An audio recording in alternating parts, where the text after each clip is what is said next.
दोस्त आज के समय में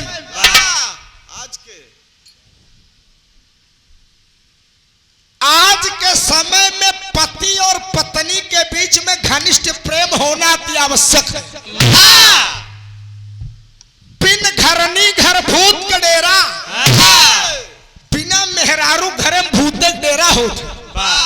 अब मेहरारू चाहे तो घर बनाए दे, अब मेहरारू चाहे चंद्रभूषण बाबू घर बिगाड़ दे। तो उनका देख के तू कहा था यार तू पगलाई गया का यार। सही लोग कहे न सौ पढ़ा न एक प्रताप गढ़ा।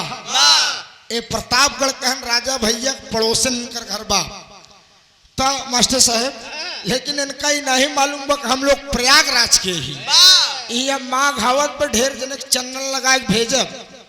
हाँ तो हिसाब किताब से अपन काम कर ले, तोहरो काम हो जाए हमारो काम हो जाए। ए बाबू, माई पार्वती भगवान भोलेनाथ से दुनिया के मालिक से एक बात कहना चाहती हैं। माई पार्वती सोची अगर भोलेनाथ हमरे सब काम बढ़िया बा, अगर एक बात हमार मान जाते तो हमरे जिंदगी में सोने में सुहागा हो जात। ई बतिया सोच के भोलेनाथ के बोलावत है माई पार्वती। ए बौराहू, अरे दुनिया का मालिक। भोलेनाथ कहन यार आज पार्वती दुलराय के बोलत यहाँ खैरियत बा कि नहीं। भोलेनाथ मास्टर साहेब आयन कहन का बात है, अरे काहे बोलावत है। कहन स्वामी आप दुनिया का मालिक हैं, अंतरराष्ट्रीय देवता है, अगर हमारे एक बात मान जाए तो हमारे जिंदगी में सोने में सुहागा हो जाए। भोलेनाथ सोचन यार एक बात। कहन हाँ। कहन देखा पार्वती मेहरारू को बात हमरे कोनो भरोसा नहीं बे। बात माने लाए हो तभी हम मानब। कहन बोल जा। माई पार्वती कहन भोलेनाथ ये भांग धतूरा तू छोड़ देते हैं। भोलेनाथ मुस्कियान कहन बस ये देखा पार्वती बिना भांग धतूरा का हमार मूड मिजाज बनत नहीं। माई पार्वती कहने का न छोड़बे तो हम तो से नाराज हो जाए। आज से तो से बात न करब, न तो का खाना बना के दे। तेरे बाप रे बाप, अब यही समझ ल जब मेहरारू से देवी देवता सिलेंडर हो गए तो हमार तो हर कौन विसारत बा। माई पार्वती नाराज हो गए। भोलेनाथ मनावत है कहना है भाषा।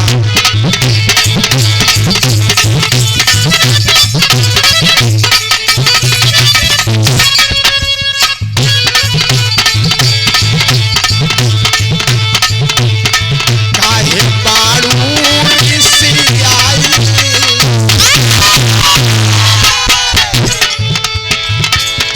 काहे बाड़ू रिसियाई आवा झूलावा झूलाई आलू रिसियाई आवा झूलावा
हमारे हृदय के गार्जियन बाबू चंद्र